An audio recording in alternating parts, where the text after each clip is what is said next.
にちは。 3A システム株式会社です。今回の動画ではメンテナンスキットの使用方法について説明していきます。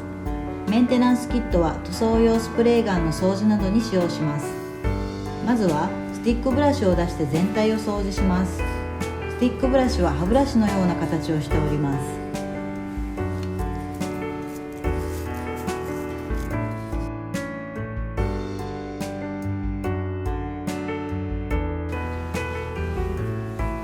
次はメンテナンスブラシを使ってネジの内部を掃除します。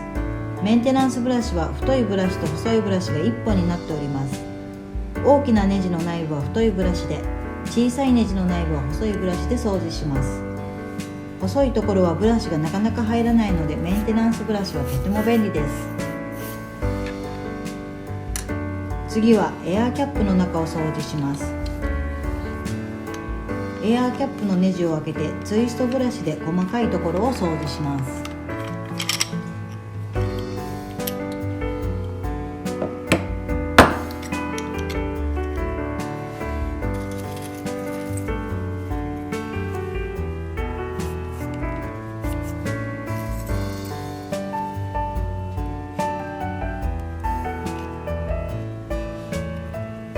さらに細かいところはニードル針を使って掃除します。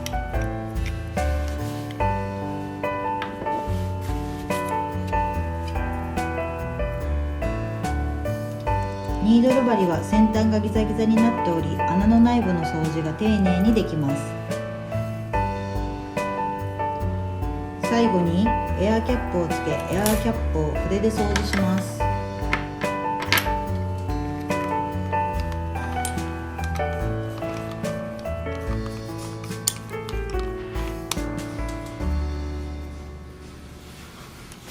筆を使うことで細かいところも掃除できます。以上で説明を終了します。